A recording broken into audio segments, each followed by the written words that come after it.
Este podcast faz parte do movimento LGBT Podcasters. Conheça outros podcasts através da hashtag LGBT Podcasters ou do site www.lgbtpodcasters.com.br.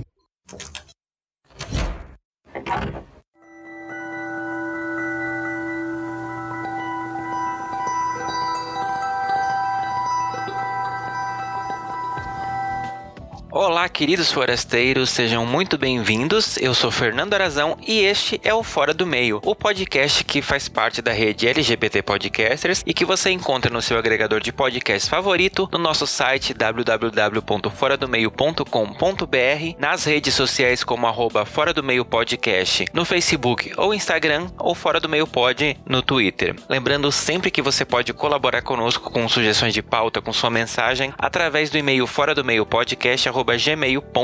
E no episódio de hoje, a gente vai dar continuidade à nossa trilogia que eu anunciei no episódio passado, onde, no episódio passado a gente discutiu os aspectos naturais, o que torna uma pessoa não heterossexual através do ponto de vista genético, hormonal ou social, como a gente aprendeu no episódio. E hoje a gente vai aprofundar um pouquinho mais a discussão, falando sobre esses pensamentos, essa não conformidade de uma pessoa não heterossexual com a construção da sociedade até então. O porquê que a sociedade olha para uma pessoa LGBT e encara isso como sendo uma coisa errada. A segunda parte dessa trilogia vai partir para esse viés. A gente vai conversar um pouquinho sobre essa construção social que definiu que o padrão é ser hétero. Da onde veio essa não aceitação de nós mesmos ou de pessoas próximas a nós como pessoas LGBTs. Então esse é o primeiro episódio que a gente vai discutir sobre isso com aspectos um pouco diferentes, tá? Eu não vou dar spoiler, mas apesar do assunto ser muito parecido, os vieses que a gente vai abordar são um pouquinho diferentes, então eu espero que vocês gostem, porque isso vai se repetir logo mais. E antes da gente abrir o armário, eu tenho uns recadinhos importantes para você.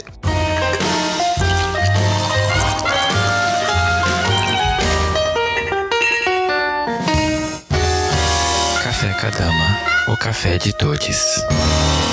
Lembrando que esse produto está disponível, por enquanto, apenas para a cidade de São Paulo. Saiba mais no @Café Kadama no Instagram. E esse episódio, ele é patrocinado pelo Lucas Albuquerque, pelo Gilberto Lima, pelo Matheus Sampaio, pelo Anderson da Silva e pelo Luiz Antônio Carvalho. Se você, como eles, também gosta muito do trabalho que eu faço e pode e quer contribuir financeiramente com esse projeto, você pode acessar as nossas plataformas de financiamento coletivo, que são o Catarse, no site catarse.me/Fora do Meio, através do site Apoia-se, que é o apoia.se/Fora do Meio, através do aplicativo de pagamento PicPay com @Fora do Meio Podcast, e você também pode contribuir diretamente na nossa página do Anchor. Lembrando que o apoio no Anchor ele é feito apenas em dólar, então você de fora do Brasil consegue nos apoiar através dessa plataforma, e todos esses links, todos os planos de assinatura mensal e suas respectivas vantagens você encontra nesses sites e no www.foradomeio.com.br/contribua.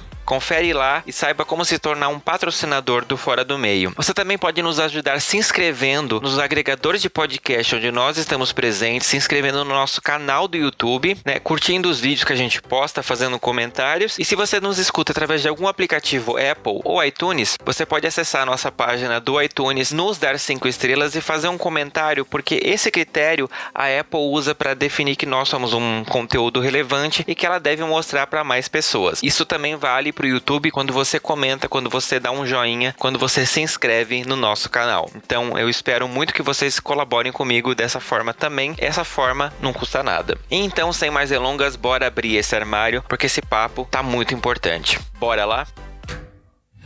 Armário aberto. E no armário aberto desse episódio, dessa continuação sobre a nossa discussão, eu tenho aqui a honra de receber um convidado que sabe exatamente do que está falando, que tem um trabalho maravilhoso sobre cura gay, na conscientização do absurdo que é essa prática. E, convidado, acho mais fácil você se apresentar para a nossa audiência, para eles entenderem com quem que eu estou falando. Muito obrigado. Meu nome é Éder Belo, sou psicólogo clínico, sou psicanalista, sou pesquisador na área de Psicanálise, Gênero e Sexualidade e fui consultor da Comissão de Direitos Humanos do Conselho Federal de Psicologia de 2017 a 2019. Durante esse processo, nós elaboramos um trabalho, uma publicação chamada Tentativas de Aniquilamento de Subjetividade LGBTIs, em que essa publicação nós expomos a história de 32 LGBTIs que quiseram voluntariamente falar dos processos e de suas narrativas em relação a esses movimentos do que mediaticamente ficou conhecido como cura gay, né? E aí a gente publiciza isso através de um desejo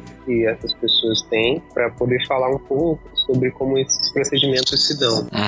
E desde então eu estou trabalhando no Sistema Conselho de Psicologia, agora como coordenador do eixo de laicidade e psicologia do Conselho Regional de Psicologia do Rio de Janeiro, sempre pensando como cuidar dessa questão. Sim. Éder, eu quero começar já te agradecendo por estar aqui comigo para poder continuar essa discussão, né, sobre esse tema que a gente acha que ele é passado, que não existe mais, e na verdade não, né? Tanto que o STF teve que alguns dias atrás fazer de novo um julgamento dizendo, olha, isso tem que continuar proibido, né? O que é muito surreal a gente pensar que a gente está discutindo ainda essa questão da chamada cura gay, né? Em 2020. E deixa eu começar já te perguntando, você como psicólogo, né? Como psicanalista, como que a gente pode definir esse termo de cura gay, né? Esse processo de reorientação sexual através desse olhar mais profissional? Então, a primeira coisa que eu queria dizer é que essa expressão cura gay é uma expressão midiática, é uma expressão que foi sendo produzida e falada pelas mídias. O Sistema Conselho de Psicologia, a psicologia, ela não define dessa maneira, né? E, inclusive, a psicologia, ela não define que essas tentativas de reorientação da sexualidade sejam práticas éticas e práticas que sejam em consonância com qualquer produção da psicologia ou com qualquer ciência relacionada ao processo de produção da psicologia. O que acontece é que esses procedimentos, esses programas, eles são práticas antiéticas, e essas práticas antiéticas, elas geralmente estão galgadas em determinados preconceitos e olhares equivocados da própria psicologia ou de uma tentativa de alguns profissionais de codarem a psicologia para os seus próprios interesses. Interesses relacionados a, muitas vezes, uma certa visão de mundo, uma visão preconceituosa, uma visão fundamentalista. Então a psicologia, ela não reconhece essas práticas como práticas psicológicas, né? Nem como práticas éticas. E, pelo contrário, a psicologia, ela reconhece essas práticas de cura gay, mediaticamente conhecidas, como práticas de violações de direitos humanos, porque elas são práticas de tortura. Por conta de todas as coisas que nós vamos verificando, inclusive ao longo dessa publicação que eu falei, a gente consegue perceber que essas práticas, elas são práticas de tortura e de violação de direitos humanos. Mesmo quando, né, as pessoas, de alguma forma, elas estão ali solicitando esse tipo de prática para um profissional de psicologia, justamente porque elas fazem essa solicitação quando elas começam a não desassociar, não separar o contexto LGBTI-fóbico em que elas vivem, que leva, na verdade, elas a fazerem esse tipo de pedido ou esse tipo de solicitação. Elas não conseguem separar o contexto LGBTI-fóbico em que elas vivem da orientação sexual. Então é dever do profissional de psicologia criar um processo de análise, um processo psicoterapêutico, um processo ali de psicoterapia com aquele sujeito, em que pode haver a possibilidade de desassociar a ideia de que o problema que ele está ali anunciando seja um problema relacionado à sua própria orientação sexual. Muitas vezes a gente vai ouvindo as pessoas e a gente vai entendendo que o que acontece é que as pessoas confundem a sua orientação sexual com um contexto LGBTI-fóbico. Então acham que a sua orientação sexual é um problema. Sim. E a gente pergunta, né, por que você está achando que a sua orientação sexual ela é um problema? E geralmente as pessoas falam do contexto social, familiar que elas vivem e que é um contexto extremamente LGBTfóbico. O que a gente vai percebendo é que no fim das contas o problema não está na orientação dos sujeitos, e sim no meio em que essa orientação ela é expressada, ou que ela não pode ser expressada justamente por conta do seu movimento e da sua marca LGBTfóbica. E aí existem, né, programas e procedimentos que tentam reorientar a sexualidade de alguém, geralmente baseado numa ideia preconceituosa e fundamentalista de vida, como eu coloquei, né? Esses procedimentos, esses programas, eles geralmente estão baseados numa ideia do que é ser homem e do que é ser mulher. Então, além de tudo, os procedimentos relacionados à orientação sexual, eles confundem, né, a orientação sexual com identidade de gênero. E aí a orientação sexual é por quem e por quais sexos aquela pessoa vai se sentir atraída. Identidade de gênero é como ela consegue se ver e se expressar dentro de algumas séries de performances ditas femininas, masculinas, etc. E aí muitas vezes o que a gente vai percebendo, né, é que a cura gay, equivocadamente, quer mexer com algumas questões relacionadas a gênero. Então, como se produz cura gay nos meninos? Quando chega um rapaz querendo, de alguma forma, deixar, a gente faz isso entre aspas, né? Deixar a homossexualidade porque está nesse equívoco de achar que a sua orientação sexual é um problema e não o contexto LGBTfóbico em que essa pessoa vive, geralmente os procedimentos que são feitos, né, com essa pessoa geralmente são procedimentos relacionados a questões de gênero. É um equívoco achar que se a pessoa se comportar em um determinado momento como espera de um homem socialmente numa lógica cisnormativa, não sei se essas palavras elas são muito conhecidas, mas tem uma série de regrinhas de comportamentos esperados dos meninos, uma série de regrinhas e comportamentos esperados das meninas. Aquela velha história, menino veste azul, menina veste rosa. Sim. Então, a cura gay geralmente é um procedimento que gera, ou são procedimentos, né, que geram uma ideia de que aquela pessoa precisa se comportar de acordo com o seu gênero. Porque se ela se comportar de acordo com o seu gênero e tiver um convívio intenso com pessoas do seu gênero, aprendendo a fazer coisas que socialmente são esperadas para o seu gênero, dentro dessa lógica cisnormativa, ela automaticamente vai desenvolver uma atração sexual pelo gênero oposto. Então, isso é um equívoco básico, né, de que achar que as questões de identidade de gênero são as mesmas questões relacionadas à orientação sexual. Sim. Então, esse equívoco é um equívoco que vai sendo perpetuado. Sim. É interessante essa sua fala, porque se entendendo como gay, você começa a receber toda essa carga de é errado, não tá certo, isso é um problema. E isso vai criando toda uma ferida que você vai realmente achando que o negócio tá errado com você e que você precisa consertar isso, né? E isso que é o grande problema. Sim. Então, é muito comum que as pessoas procurem um psicólogo e dizer, eu quero deixar de ser isso porque isso está me fazendo sofrer. E realmente não faz sentido, né? Sim. Geralmente, quando as pessoas procuram a gente em clínica, elas querem deixar de ser alguma coisa ou elas querem ser alguma coisa. Para além das questões relacionadas à orientação sexual. Agora, se a gente recebe essa queixa, né? As pessoas, elas se queixam de coisas. Eu não quero ser isso, eu não quero ser aquilo. Ou eu quero ser isso, ou eu quero ser aquilo. Geralmente, as demandas que nós recebemos inicialmente no consultório, elas são relacionadas a isso. E aí, a grande questão que a gente vai fazer durante um processo de análise é o que está gerando essa demanda. Colocar em análise a demanda é poder perguntar para o sujeito o que está acontecendo que você deseja deixar de ser isso ou aquilo. Ou você quer ser isso ou aquilo. Isso independente da questão da orientação sexual. Geralmente, à medida que as pessoas vão falando, elas vão falando de um contexto social, um contexto familiar, em que aquela determinada característica, aquele determinado jeito de ser, aquela determinada maneira de comparecer é tomada como uma questão, como um problema. Ou muitas vezes nem é tomada como uma questão ou como um problema, mas a pessoa começa a achar que né, é tomada como uma questão, como um problema. Né? E aí eu estou falando aqui além da questão da orientação sexual. E aí a gente vai poder desconstruir a ideia de que qualquer modo de ser e de existir é um problema em si. E aí a gente vai começar a entender como que aquela pessoa, na verdade, vai se colocando em determinadas relações, vai absorvendo algumas coisas do contexto social, do contexto familiar que ela vive, do contexto político, que vão afetando ela daquela maneira. Então, a grande questão não é muito bem, né, poder ouvir um sujeito, eu quero deixar isso, eu quero deixar aquilo, eu quero deixar aquilo outro, preciso da sua ajuda. O trabalho de um psicólogo não é necessariamente fazer um delivery de pedidos daquilo que o sujeito está colocando, né? É poder colocar em questão de onde, em que contexto surge aquela demanda.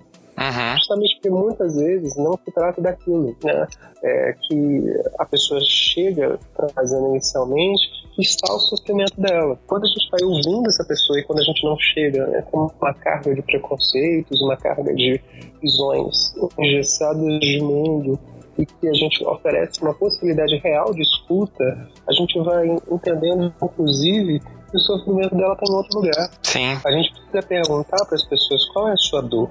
Qual é a dor que faz com que, de alguma maneira, você faça esse tipo de anunciação, esse tipo de pedido. Esse é o trabalho do psicólogo.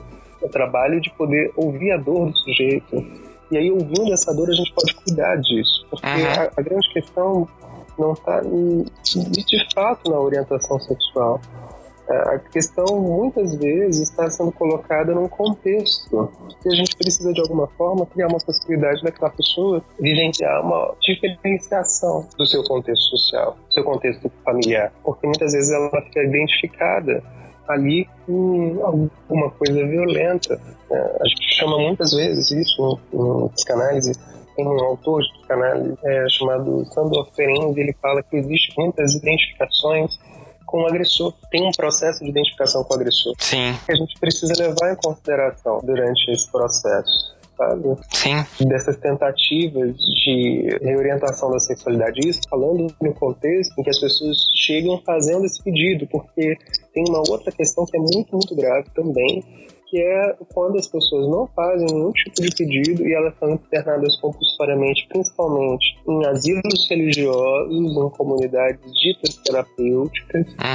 Elas são internadas em dispositivos com uma lógica de manicômio, uma lógica manicomial, uma lógica de prisão, e elas são forçadas, inclusive, a viverem um processo desse de reorientação, né? E aí, assim, o processo de reorientação que a gente vai ouvindo, principalmente nesses lugares, é simplesmente as pessoas lendo a Bíblia para ela, as pessoas falando que elas se identificaram de forma errada com o sexo oposto e por isso que elas desejam o mesmo sexo. Isso é um equívoco de uma teoria psicanalítica, porque as identificações, elas são as mais variadas e nós não controlamos isso. Todas as identificações, né, ou identificação com a figura masculina, com a figura feminina, ou identificação com ambas as figuras, que rola a identificação com ambas as figuras o tempo inteiro. Sim. Como isso vai comparecendo, isso não é controlado.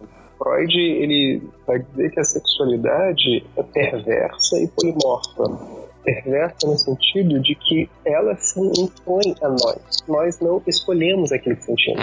Polimorfa no sentido de que ela é a mais variada. Inclusive, ele diz que o objeto, né, o objeto da nossa atração, o objeto da sexualidade, é o mais variável possível. Então, não existe, inclusive, base psicanalítica, nem base psicológica, da epistemologia da psicologia, que justifiquem isso. Claro que alguns estudos iniciais, algumas colocações, inclusive de alguns psicanalistas, inclusive do Freud, dão margem a isso, porque o Freud estava fazendo uma descrição da sociedade vitoriana em que a heterocisnormatividade, ou a cis-heteronormatividade, estava sendo posta de uma forma muito, muito mais intensa que, inclusive, hoje em dia. Inclusive, as patologias de sua época, né, as psicopatologias da época do Freud, vêm justamente por conta desse endurecimento das questões de gênero e das questões de sexualidade. E o Freud vai dizer isso, justamente porque o processo civilizatório, o processo social, tem um endurecimento muito, muito grande, que isso contribui para o processo de endurecimento dos sujeitos. Isso é importante colocar. Então, tem isso e tem outro processo, tem outros processos também para além desse movimento. Então a gente não pode, de alguma forma, né, achar que a gente precisa endurecer algumas questões porque isso vai gerar mais sofrimento. Se a gente endurecer justamente achar que os meninos precisam usar azul e as meninas rosa, a gente vai criar uma possibilidade de simplesmente aumentar o sofrimento. Por isso que se trata de tortura, quando você obriga as pessoas a fazerem coisas, a passarem por procedimentos que elas não quiseram, que elas não querem, que elas não escolheram. E isso é uma questão de direitos humanos, porque é passar sobre a vontade do próprio sujeito. Sim, e é importante a gente lembrar que acho que a última vez que a homossexualidade foi considerada doença foi em 1990, né? Então, desde lá, toda essa parte de considerar uma patologia deixou de existir, então não faz nem sentido hoje em dia a gente tratar isso como uma coisa que precisa ser curada, né? Sim. E tem uma coisa que você falou na live que você participou com a BGLT, que foi muito bacana, né? Quem não viu, foi uma pena porque foi muito legal, foi o quanto a construção do conceito da família acabou impactando nessa questão da cura gay, né? Dessa necessidade. Você pode falar um pouquinho pra gente sobre isso? Sim, eu vou ter que fazer uma contextualização pra gente poder chegar nesse lugar. Queria dizer duas coisas antes. Uma coisa é a seguinte: existe um movimento organizado, que inclusive esse movimento concorreu às últimas eleições do Sistema Conselho de Psicologia. Esse movimento organizado é um movimento organizado e feito por psicólogos, e também psicólogos têm um pertencimento religioso evangélico, e essas pessoas têm um movimento organizado para defender esses programas e procedimentos de cura gay. Isso é uma questão, né, que eu estou querendo colocar. Ao mesmo tempo que essas pessoas têm esse movimento organizado, a gente não pode falar que a cura gay ela é feita ou ela é um procedimento exclusivo das religiões evangélicas ou dos pertencimentos religiosos evangélicos. Existe um grupo organizado para isso. Um grupo fundamentalista religioso que não representa essa pluralidade dos evangélicos. E esse grupo fundamentalista religioso, ele tem por objetivo defender esses procedimentos. E aí é justamente porque nós, no Conselho de Psicologia, defendemos um processo democrático, né, que essas pessoas puderam, inclusive, falar dessas coisas. Que falaram. E isso mostra o quanto, de alguma maneira, né, nós respeitamos radicalmente essa democracia. E isso é uma questão. Outra questão é a seguinte: esses programas de procedimento, eles não estão sendo realizados apenas por um grupo fundamentalista religioso. E nem todos os evangélicos eles compactuam com essa visão. Existem, inclusive, né, algumas igrejas chamadas inclusivas que recebem pessoas LGBTIs. E não necessariamente igrejas inclusivas, mas igrejas de várias denominações recebem pessoas LGBTIs. E aí isso é uma coisa importante de dizer para poder desmistificar a ideia de que esses procedimentos, programas de cura gay estão colados no contexto religioso evangélico. Esses procedimentos, né, a gente chamou eles de programas e procedimentos formais e informais, acontecem em todo o tecido social. No ponto de ônibus, as pessoas começam a falar, a dizer, a implicar, a orientar, entre aspas, as pessoas a procurarem uma ajuda porque elas são LGBTI. E isso nós temos, inclusive, registrado através dessas denúncias e desses programas e procedimentos que fomos ouvindo ao longo do processo. E isso é uma coisa importante, né? Dizer que existe um grupo organizado que tem esses programas e procedimentos específicos, mas essas coisas estão para além disso. Nós temos relatos, por exemplo, de um professor de yoga fazendo um procedimento em relação a uma menina lésbica. Nós temos esses relatos relacionados a médicos, outros profissionais de saúde, além de profissionais da psicologia, tentando fazer esses programas e procedimentos. E uma das questões que eu comentei, inclusive, nessa live com a live que eu fiz junto com a BGLT, existe também, né, muitas denúncias, as maiores denúncias que nós recebemos em relação à violação da resolução que proíbe que psicólogos tratem a homossexualidade como patologia, elas vêm através das entrevistas de trabalho com psicólogos que atuam em RH. Então, tem um contexto de trabalho que precisa ser visto, revisto nesse sentido. E não necessariamente esses psicólogos ligados a RH são evangélicos. Então a gente precisa separar, isso é importante para deixar registrado, a gente precisa separar a ideia de que a LGBTfobia que esses procedimentos de cura gay estão ligados aos evangélicos. Não estão. A pluralidade dos evangélicos é muito grande e existe um grupo que é fundamentalista religioso. Dentro dessa pluralidade evangélica defende essa prática, assim como existe vários grupos em vários pertencimentos religiosos, em várias profissões que também defendem essa prática por conta de preconceitos e por conta aí de serem movidos pela LGBTfobia e por esse movimento todo hétero normativo. Dito isso, eu queria dizer uma coisa para poder falar sobre essa questão, né? Uhum. Toda a modernidade, desde o iluminismo, foi construída a partir de uma ideia fixa de família. Justamente porque essa ideia fixa de família em que o homem hétero cis, a mulher hétero cis se casam e tem um filhinho. Isso foi sendo produzido, né, desde a época do iluminismo, desde o final do século XVII até agora, uma ideia de que se construir a família desse jeito vai criar uma possibilidade de saúde física e social. E que estabelecer isso é o normal, é o correto e que isso produz saúde. Só que a grande questão é que isso é uma tática de controle.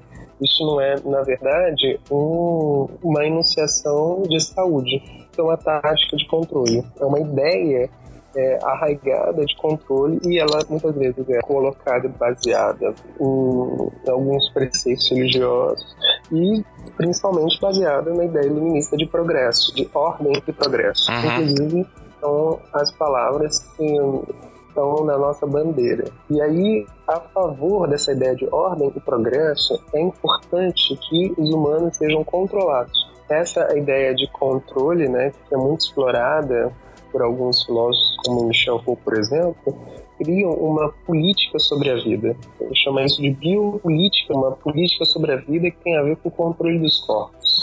E esse controle dos corpos está justamente a favor de alguns interesses, do interesse de algumas pessoas, principalmente o interesse do capital. Eu vou poder demonstrar isso. Tem uma questão econômica ligada a esse movimento da cura gay também. E a partir da ideia fixa de família que foi sendo construída no final do século XIX até os nossos dias, e antes disso, depois do processo da Revolução Francesa, a ideia de que o homem precisa ser responsável pelo espaço público e a mulher pelo espaço privado, cuidando da educação dos filhos, porque através do movimento de educação que nós vamos criar ordem e progresso, é que houve um endurecimento da ideia de família, porque a família não era necessariamente assim. Se a gente for pensar, né, aí através dessa inspiração do Foucault, lendo o livro que ele foi escrevendo sobre a história da sexualidade, a gente vai perceber que a homossexualidade ela é tomada de várias maneiras, com aceitações e preconceitos ao longo da história. Aí a gente está falando desse movimento que a gente está atualmente. Como que a gente chegou nessa contemporaneidade em que a cura gay ainda é defendida? A gente pode pensar numa questão. A partir do momento que a gente endurece a família, nesse lugar de um homem hétero cis, uma mulher hétero cis, casando e tendo filhinhos, isso é uma ideia que vem para poder produzir um controle das massas, para poder produzir um controle das pessoas em favor de alguma coisa, geralmente em favor da capital.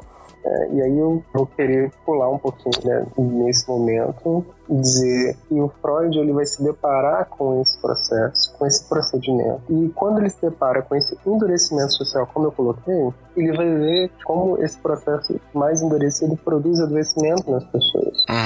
E aí depois, né, ele vai desenvolver toda a psicanálise pensando isso e depois ele radicaliza esse movimento. Porque é justamente, né, essa contradição do humano que busca segurança e liberdade e segurança, que é liberdade, mas não quer perder a segurança, é que vai gerar uma série de questões. E aí, se a gente for pensar uma coisa que talvez seja muito importante para a gente pensar no contemporâneo, é que esses procedimentos, né, eles estão ligados a uma questão relacionada ao capital, e eu vou demonstrar isso agora rapidamente. No final da década de 70, né, há ali uma eclosão no mundo do neoliberalismo, que é um movimento em que o Estado não está a serviço das pessoas, mas está a serviço do capital. Essa é o mote, esse é o procedimento do neoliberalismo. A partir desse procedimento do neoliberalismo, né, em que o Estado está a serviço do capital e não a serviço das pessoas, a maneira pela qual o neoliberalismo encontrou de manter isso sem que houvesse uma revolta popular foi deslocar da ideia do Estado para a ideia de família a responsabilidade pelos sujeitos. Então, quando se começa a falar sobre uma valorização extrema da família, como nós temos falado, como o Brasil tem falado ultimamente, né? Sim. Que a família é a coisa mais importante, que a família é a célula da sociedade, de que a família é o bem mais precioso que nós temos. E eu estou dizendo não que não seja, mas o discurso que defende isso, né? Uma coisa é a gente falar, discursar sobre isso, uma outra coisa é essa realidade. Isso que é importante colocar também. Realidade, uma coisa é a família enquanto relação, outra coisa é a família enquanto discurso. Sim. Então, essa produção discursiva da família o tempo inteiro, de que a família é importante, que é o bem maior, que precisa ser defendida acima de tudo, isso é uma estratégia do capital para que haja a possibilidade do Estado servir ao capital, que as pessoas, né, fiquem, inclusive, se debatendo com questões morais e fiquem se debatendo justamente com um pânico moral que é produzido em relação à destruição da família, justamente porque isso acaba fazendo com que as pessoas acabem não olhando para as questões econômicas. Quando a gente cria um discurso de valorização, de hipervalorização da família, a gente automaticamente, né, cria, estou fazendo um joguinho com isso, a gente automaticamente cria também alguns inimigos fictícios. A gente começa a dizer, né, que olha, tem alguma coisa que está ameaçando a sua família. A única coisa, o único procedimento que faz a gente garantir a valorização de alguma coisa é quando existe uma possibilidade de ameaça em relação àquilo. Então, a única maneira da gente garantir a defesa é quando a gente começa a discutir de que aquilo está ameaçado. Né? Então, a gente começa, né, a defender a família a partir das ideias que são colocadas de que a família está ameaçada. E quais foram os inimigos da família? Quais são os inimigos da família que são produzidos aí pelo neoliberalismo em articulação com o fundamentalismo religioso cristão? Os inimigos a gente pode resumi-los em 3, eu vou dizer. A população LGBTI, as questões relacionadas ao uso recreativo das drogas e os direitos reprodutivos e sexuais das mulheres, principalmente em relação à legalização do aborto. Então, essas 3 coisas são tomadas como as grandes ameaças para a família e da família enquanto esse discurso. Todas as vezes que eu estou falando família aqui, é importante dizer que eu estou falando família no tange a ideia de um discurso de defesa sobre a família e uma determinada configuração familiar está ameaçada por conta justamente desse movimento que eu coloquei. Sim, é interessante a gente pontuar que essa família é aquela família do comercial de margarina, né? Não é aquela família da mãe solteira, não é aquela família de 2 LGBTs, é aquele conceito do pai, mãe e filhinhos, né? Exatamente. E é justamente, né, esse discurso em relação a essa família que, de alguma forma, está presente nessa defesa. Enquanto há essa defesa, enquanto há essa produção, né, de que, olha, até que estão ameaçando a sua família, que se confunde a família relação com a família discurso. Isso que é importante colocar, né? Existe a família relação, e a família relação, ela é plural. Cada uma família é de um jeito, não existe parâmetro e padrão, porque todos nós somos sujeitos únicos. E a gente vai montando as nossas famílias da maneira mais única e plural do mundo. Sim. Agora, a defesa em relação a uma determinada configuração de família, o discurso sobre isso, inclusive acompanhado de a sua família está ameaçada, isso vai gerando, né, um pânico moral nas pessoas e esse pânico moral faz com que as pessoas fiquem se debatendo em questões de pautas morais, né? Kit gay, mamadeira de piroca, vão homossexualizar a sua criança com 5 anos de idade, todo o processo da ideologia de gênero, do escola sem partido, né? Todas essas questões relacionadas ao pânico moral que vai sendo produzido na população é justamente para fazer com que haja um desvio total das questões econômicas que estão sendo produzidas, né?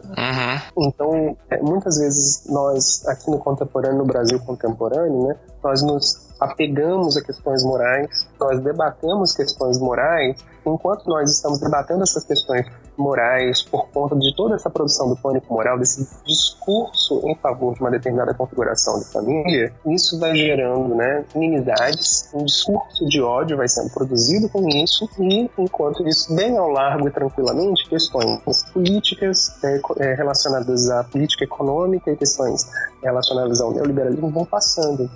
Enquanto o Estado se torna um Estado a favor do capital, como nós temos visto aqui, principalmente nesse movimento relacionado ao coronavírus. O que mais vale é a economia e não tanto a saúde, né?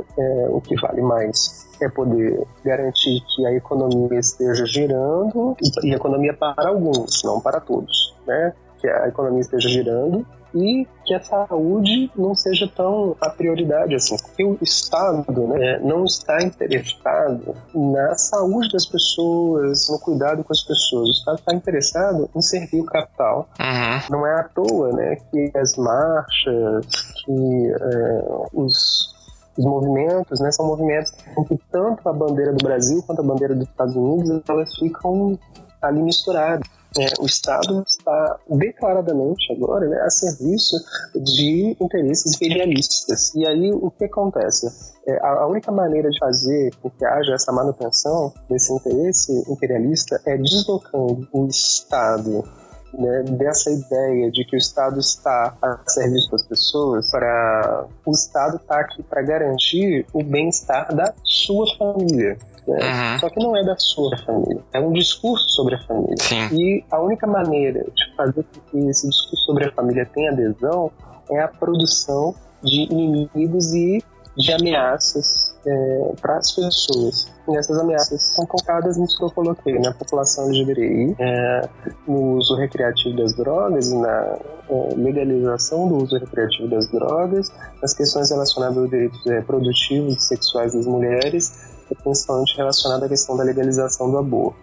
E aí, pensando na questão da população LGBTI, que eu acho que talvez seja importante colocar aqui, o que acontece dentro desse processo, que a população LGBTI, ela é identificada, colocada e sempre julgada nesse lugar de pervertidos que, de alguma forma, perturbam a ordem da família e que geram toda essa perturbação. E mais do que isso, né? Um determinado imaginário religioso sobre algumas produções discursivas que nós temos acesso, eles dizem que o motivo pelo qual a família não recebe a prosperidade de Deus é por conta da imoralidade sexual.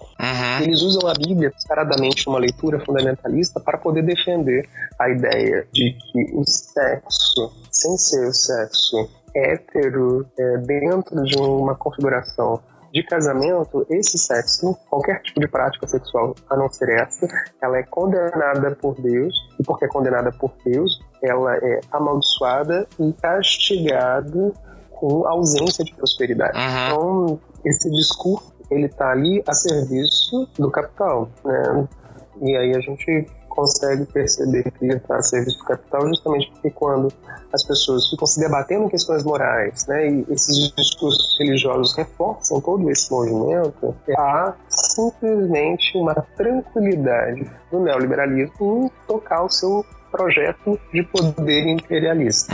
Sim, é interessante. O que me chamou a atenção todos esses 3 pontos que você colocou é que eles, pelo menos na minha interpretação, eles meio que afetam a produção de novos seres humanos, ou seja, de perpetuar essa roda do capital, que é o que? A gente precisa produzir trabalhadores, né? Exato. As fábricas não se sustentam sozinhas e, vamos supor, na cabeça da grande maioria da população, uma pessoa LGBT é como se ela fosse estéril, ela não produz produz descendentes, logo ela não produz trabalhadores. A mulher ter direito ao aborto, ela vai sair abortando loucamente, ela vai parar de ter filhos. E as drogas têm essa coisa de poder destruir a família no sentido de inutilizar uma pessoa. Então eu fiquei muito com essa coisa na cabeça, né? De você, tipo, olha, você tá diminuindo o material humano que a gente precisa ter para poder a economia continuar girando. Exatamente.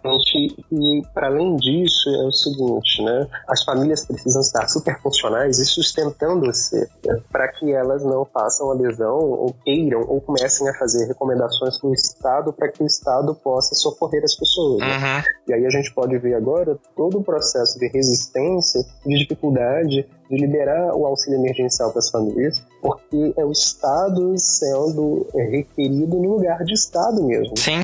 No lugar de cuidar das pessoas. Como disse, né, o prefeito do Rio de Janeiro, Marcelo Crivella, e uma coisa que ele não faz, né? Cuidar das pessoas. Ele prefere cuidar de revista em quadrinhos, né? Acho que dá menos trabalho. Sim, exatamente. Então, o que acontece nesse sentido, o que a gente está querendo colocar aqui, eu estou querendo colocar para as pessoas entenderem, é que olha o contexto social e político e começa a dizer que a orientação sexual você tem, a identidade de gênero você tem, ela é tomada como inimiga, como criminalizada, como pervertida. Justamente porque esse contexto social está a serviço de um determinado discurso para fazer com que haja esse pânico moral. Então, como que nós, como profissionais de psicologia, sabendo desse contexto LGBT-fóbico, vamos reforçar esse contexto? Nós, como profissionais de saúde mental, nós precisamos denunciar esse contexto. Denunciar esse contexto e acolher as pessoas e pensar com elas uma maneira de viver que seja para além desse lugar de identificação com o agressor. E é isso que eu queria colocar e trazer, né, para o nosso encontro de hoje. Sim, a gente, né, entendeu esse conceito da construção da família, e se a gente for pensar na história mundial, a gente acaba vendo que a homossexualidade em muitos aspectos era até aceitável em diversas culturas, né, e de repente se tornou um grande problema, um grande pecado, um grande crime. Você consegue falar um pouquinho sobre essa construção, dessa deturpação desse conceito de sexualidade que é aceito e de repente não é mais aceito? Olha, a sexualidade, se a gente for pensar a partir dessa colocação do Freud que eu trouxe, né? O Freud, ele já opera desde o começo do século XX, final do século XIX, uma ideia que naquela época era uma ideia completamente avessa, que inclusive hoje em dia começa a ser retomada como uma ideia completamente avessa. A ideia de que a criança tem uma sexualidade. Né? A ideia de que a criança tem uma sexualidade que precisa ser cuidada. Né? E esse cuidado com a sexualidade da criança, ele passa justamente pelo processo de informar.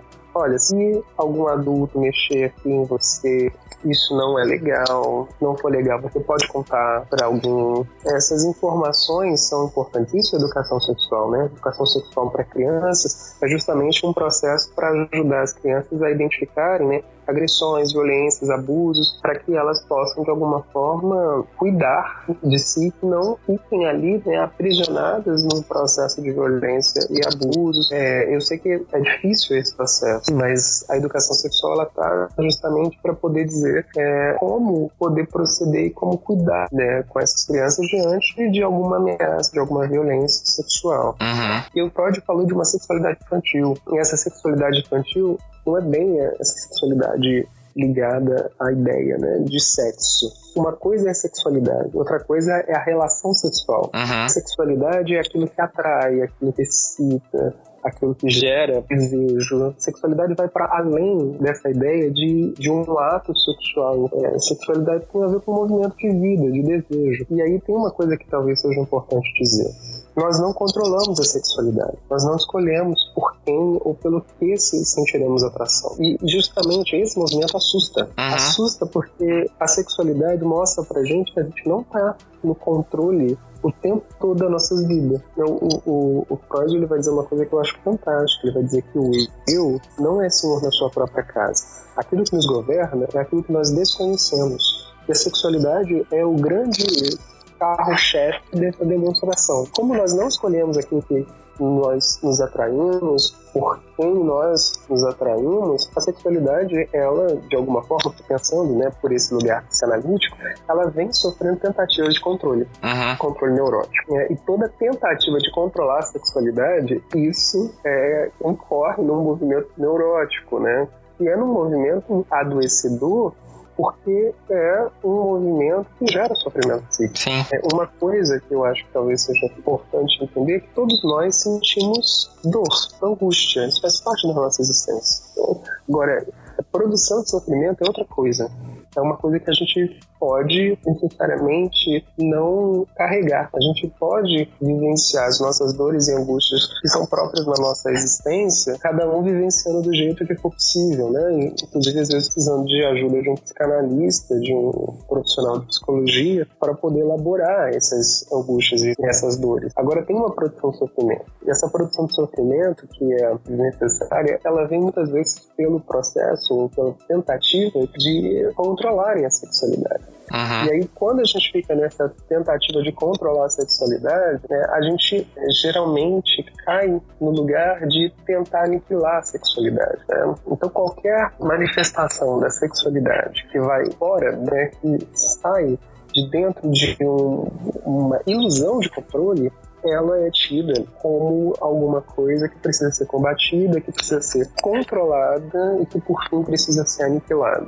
Então, aí, ao longo da história, existem vários movimentos que tentam controlar a sexualidade. E, mais do que isso, né, nesse processo de tentativa de controle, nessa ideia de ordem e progresso, né, essa ideia ilusória de que quando tivermos uma determinada ordem teremos progresso, né, isso é um gerador de um sofrimento psíquico intenso.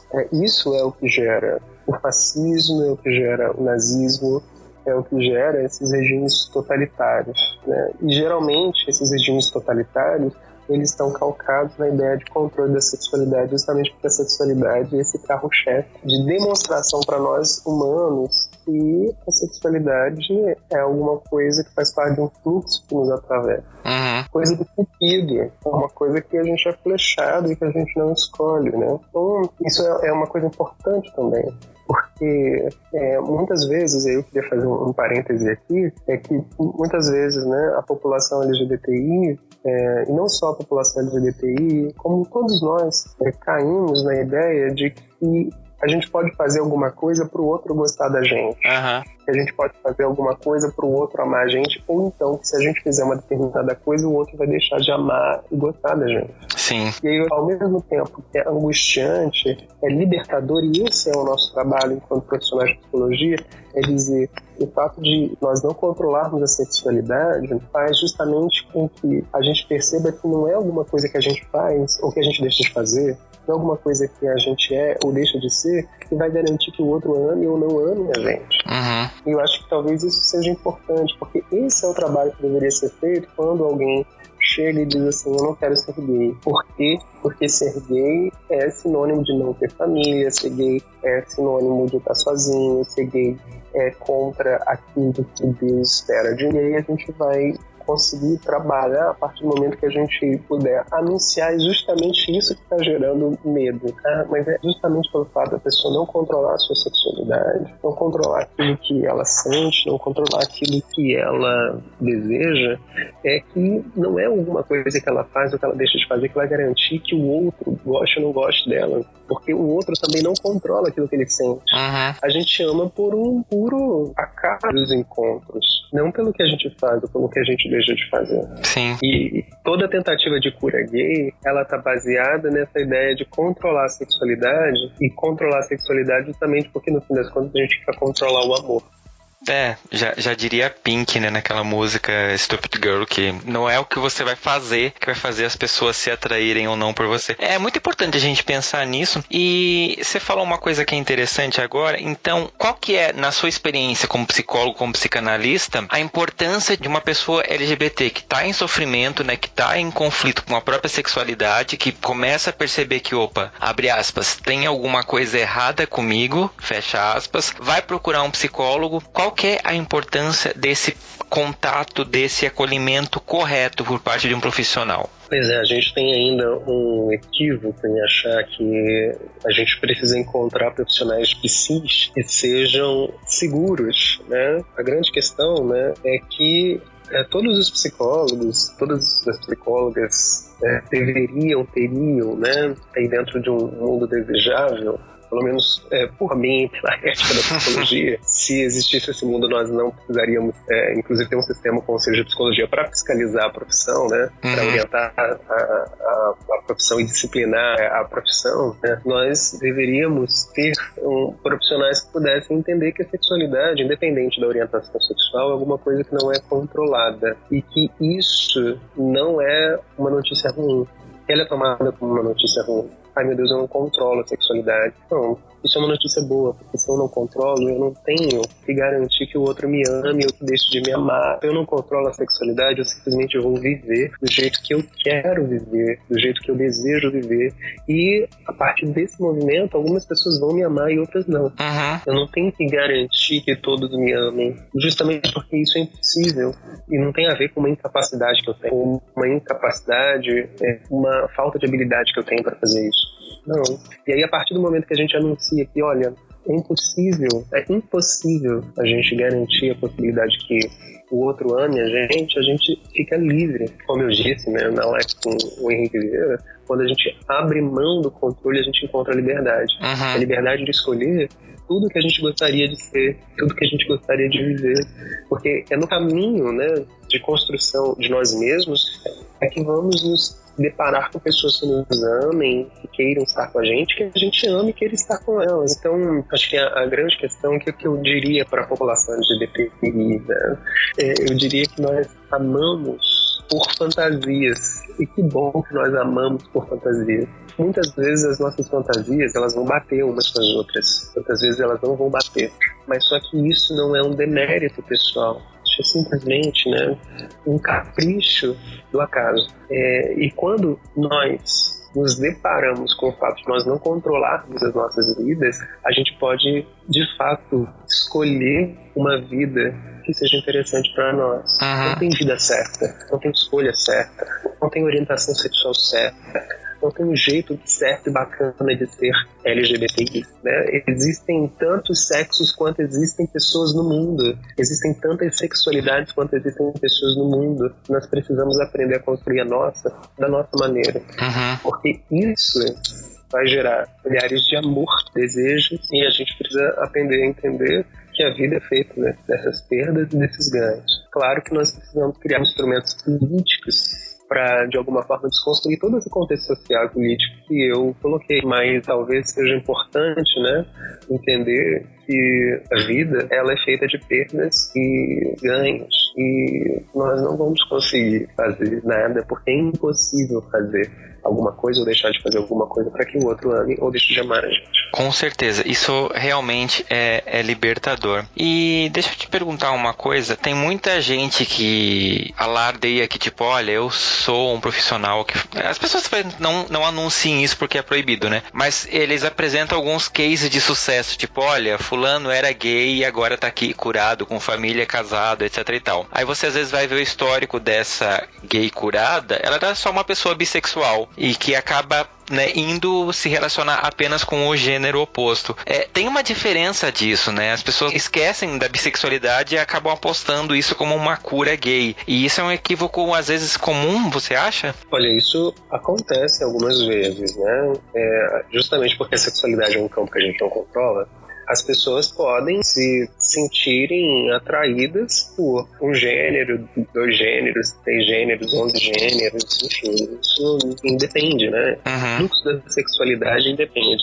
O que eu acho que é um equívoco, né? E inclusive é um equívoco do ponto de vista da epistemologia, da ciência, da psicologia e da psicanálise, é criar instrumentos para intervir sobre a sexualidade. Criar instrumentos para intervir sobre a sexualidade em nome de um preconceito, em nome de um valor, em nome de um determinado modo social padronizado de vida. Então, qualquer instrumento para poder intervir na sexualidade que queira fazer com que a sexualidade seja o que comporte de um determinado jeito ou não, isso é adoecedor. Isso é uma questão, né, que precisa ser combatida. Agora, a sexualidade é um fluxo que nós não controlamos. Então, pessoas que se sentem atraídas por pessoas de ambos os sexos, de ambos os gêneros, ou de N gêneros, né? Existem mais do que o masculino e o feminino, existem toda uma complexidade de gêneros e de sexualidades. Assim como eu falei, existem tantos sexos e tantos gêneros no mundo quanto existem pessoas. A gente não pode fechar o gênero e a sexualidade em qualquer tipo de palavra de enunciação. Se alguém fala que tem um case de sucesso porque passou pela cura gay, eu acho que talvez seja importante perguntar para aquela pessoa, né, se ela não está vivendo um fluxo da sexualidade. Uma coisa é viver um fluxo da sexualidade. Outra coisa é passar por procedimentos que queiram intervir sobre a sexualidade e achar que esses instrumentos que intervêm sobre a sexualidade, eles podem ter efeito. Eles não têm, porque a sexualidade é indomável. Isso que talvez seja importante a gente colocar. Não existem procedimentos que possam intervir na sexualidade, porque a sexualidade não é alguma coisa que nós construímos porque queremos construir daquela maneira. Não, nós construímos e nos deparamos com ela daquele jeito, então a gente vai inventar uma maneira de lidar com ela do jeito que ela se apresenta pra gente. Então a gente não controla necessariamente as nossas fantasias, né? Nós temos fantasias mais variadas.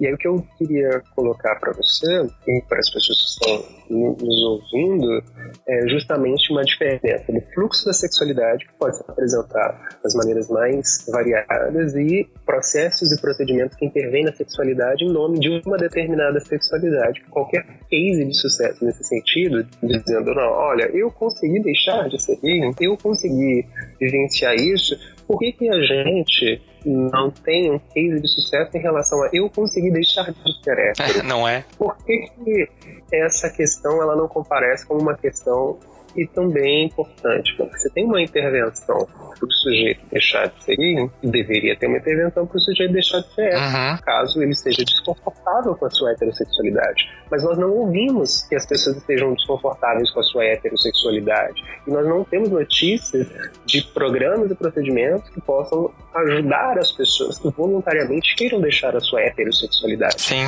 Se existem só procedimentos para operar sobre a questão das homossexualidades, ou da orientação sexual não hétero, a gente precisa entender que isso não é um procedimento científico, epistemologicamente seguro. E isso é uma tentativa baseada num preconceito e numa visão completamente equivocada sobre a sexualidade. Sim, com certeza. E deixa eu te fazer uma última pergunta. Se porventura eu sou uma pessoa não heterossexual, vou procurar um psicólogo e o psicólogo, de alguma forma, eu percebo que ele está me oferecendo ou me conduzindo para um tratamento de reorientação sexual. O que o conselho sugere que eu faça? Se o sujeito quiser fazer a denúncia desse profissional, que geralmente não é muito difícil isso acontecer, não, mas se o sujeito está sentindo, né, ou houve essa explicitação de que o profissional está oferecendo, o profissional de psicologia está oferecendo ali algum procedimento para poder o sujeito deixar de ser LGBTI, né?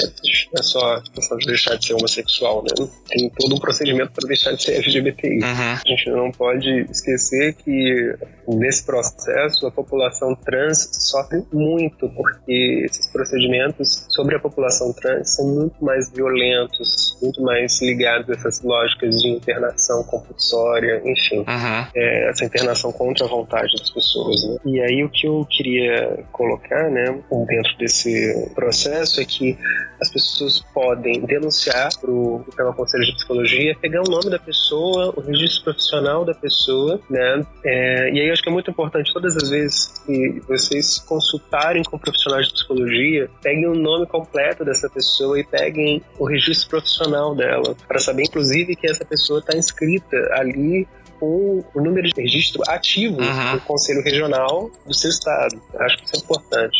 E essa pessoa pode, né, nos canais de atendimento do sistema Conselho de Psicologia, dos conselhos regionais de cada estado, fazer uma denúncia, porque essa denúncia ela vai ser acolhida e esse profissional vai passar por um processo ético. Uhum. E a gente tem que lembrar que esse processo, ele é anônimo, né? Você não precisa ter medo, você não vai sofrer nenhum tipo de retaliação. Exatamente, isso é importante. Isso é importante dizer, que a pessoa que denuncia, ela tem a sua identidade garantida em sigilo, né? A não ser que essa pessoa queira falar e queira colocar isso. Uhum. Né? É importante a gente pensar, esse tema é um tema muito delicado, mas fazendo uma analogia para você ouvinte, se você coloca sua mão num fogão quente, a sua pele é queimada, o problema não está na sua pele. E se alguém tenta dizer que a sua pele que é frágil, essa pessoa provavelmente ela está tentando te enganar de alguma forma. Eu entendo que essa questão da cura gay é a mesma coisa. A diferença é que as pessoas vão botar a culpa para você, sendo que tudo que você precisa fazer é parar de ter contato com esse fogão quente. Então, não tem nada de errado com você, não tem nada de errado com quem você é, com a sua pele, com o seu corpo. A gente não pode esquecer disso. E a importância para mim de produzir esses episódios falando sobre isso é tentar mostrar para você que às vezes não tem esse contato direto com profissionais, ou que quando percebe está sendo levado para um profissional ou para uma igreja ou para algum outro ambiente, né, que está tentando te botar como você tem um problema, você está errado, que na verdade você não está. Não esqueça disso. Isso aí. Se joga. E no Se Joga desse episódio, eu quero deixar para você uma indicação de uma série, mais precisamente da segunda temporada dessa série, onde a gente vê um pouquinho desse processo de cura gay através de uma personagem lésbica, e isso nos anos 60. Apesar de ser, né, uma representação, né, é muito interessante a gente ver o quão violento esse tipo de prática acontecia e pode continuar acontecendo baseado em tudo isso que a gente viu nesse episódio. E a série, claro, é a segunda temporada do American Horror Story, que é uma das temporadas mais aclamadas dessa série, mas pra mim ela tem um peso muito especial, né, por contar um pouquinho desse protagonismo LGBT através desse viés de aceitação e da tentativa de uma reorientação sexual. É uma temporada que é muito boa, que envolve muitos aspectos, mas esse da cura gay, principalmente, eu acho que é o que mais chama a atenção. E Éder, o que você deixa de lição de casa pra nossa audiência? Então, eu queria, na verdade, deixar para os ouvintes um livro, e é um livro que eu acho que talvez seja muito importante nesse momento que a gente esteja passando. É um livro polêmico, não é um livro fácil de ser lido, e é um livro para a gente poder, de alguma forma, entender algumas coisas que a gente está passando aqui, né? Uhum. Que é justamente o livro que nós fizemos pelo Conselho Federal de Psicologia, Tentativas de Aniquilamento de Subjetividades LGBTIs. Queria deixar esse livro está no site do Conselho Federal de Psicologia, as pessoas podem baixar em PDF e ler.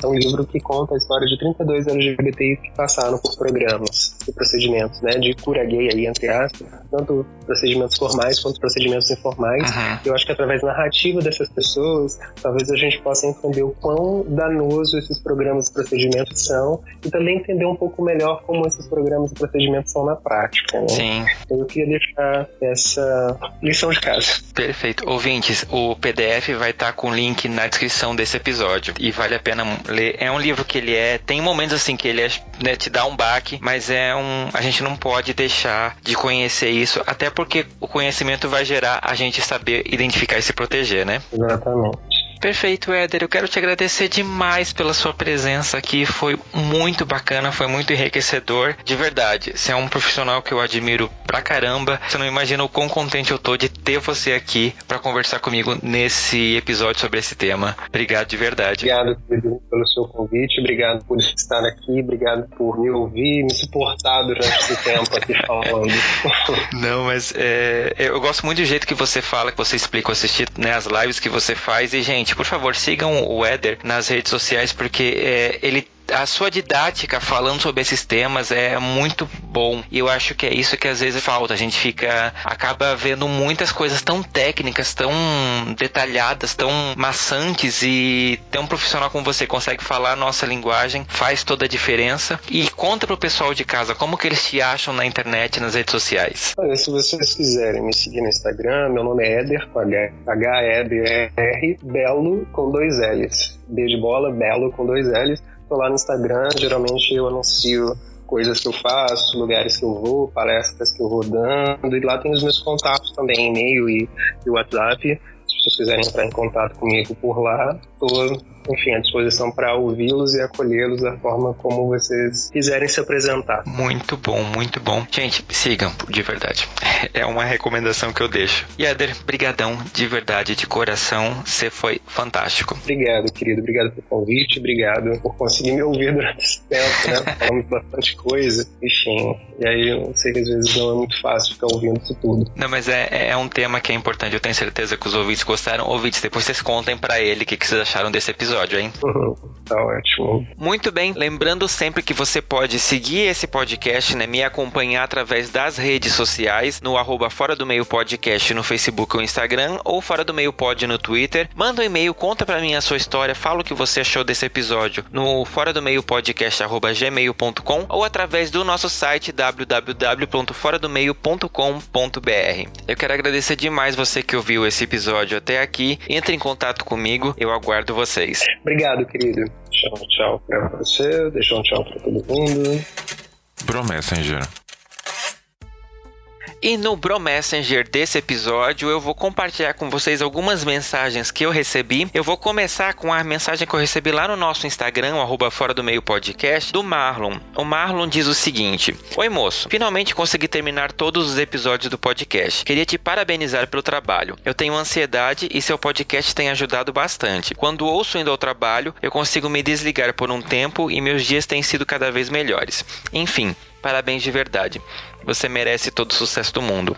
Marlon, eu fiquei muito feliz com a sua mensagem. Eu fico muito contente quando as pessoas me escrevem e falam o quanto eu estou ajudando elas de alguma forma.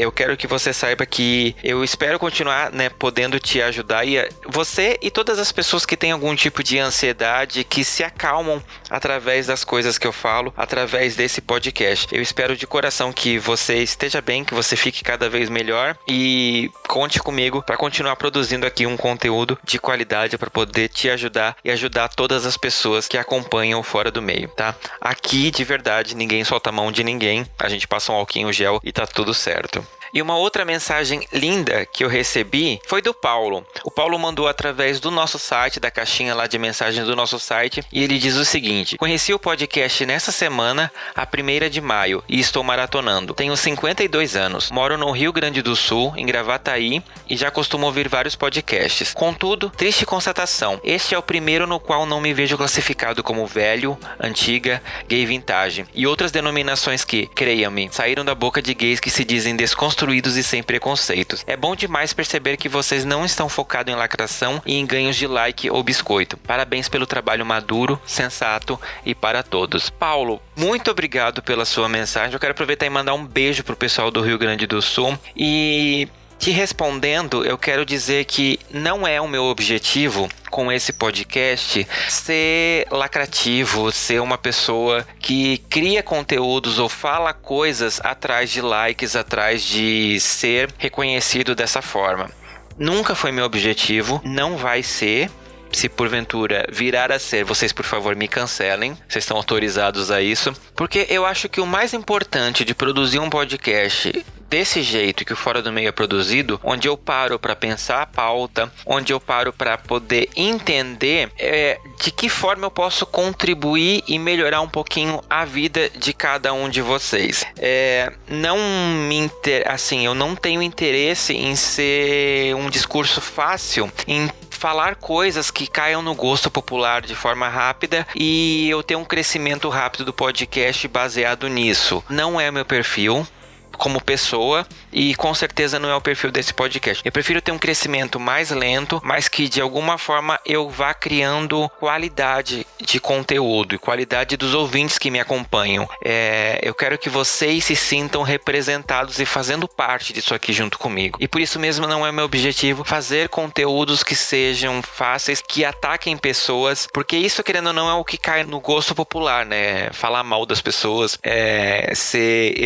jogar esse tipo de shade. E não é meu objetivo. E isso eu espero que vocês nunca vejam aqui. Eu faço cada gravação, cada trabalho, pensando em formas de continuar respeitando vocês que confiam em mim e que me permitem estar aí entrando na vida de vocês, entrando dentro do ouvido de vocês para aprender junto comigo as coisas. Lógico, eu não sou perfeito, eu tento me desconstruir a cada dia, eu posso dar uns deslizes, mas tudo que eu faço aqui é pensando em aprender com cada um de vocês, com cada convidado que eu trago aqui. E isso, no que depender de mim, nunca vai mudar. E eu quero aproveitar esse espaço para mandar um beijo especial pro Bruno Trajano, que sempre fala da gente no perfil dele, recomenda a gente. É muito bacana esse tipo de reconhecimento. Bruno, brigadão, um beijo enorme para você. E também eu quero mandar um beijo especial para Domênica Mendes, que é a criadora do podcast Delas, esse movimento que a gente fez parte esse ano e que tá ajudando demais a gente do LGBT Podcasters a criar um movimento parecido pro mês de junho, que está se chamando Além do Arco-Íris. Então, um beijo especial para você, Domênica. Muito obrigado pelo seu apoio, pela sua participação conosco nesse novo movimento. Esse podcast faz parte da campanha Além do Arco-Íris. Procure outros episódios através da hashtag Além do Arco-Íris nas suas redes sociais e ajude a podosfera a ficar mais colorida. E aproveitar e mandar um beijo também para todo mundo que faz parte da rede LGBT Podcasters. Gente, vocês são fantásticos. Amo todos e cada um de vocês. Então, é isso, gente. Obrigado pela sua audiência, obrigado pela sua participação, obrigado pela sua mensagem. Mande mensagens para a gente. E eu encontro vocês daqui a 15 dias em mais um episódio do Fora do Meio. Beijão, se cuidem, fiquem em casa e até a próxima. Tchau.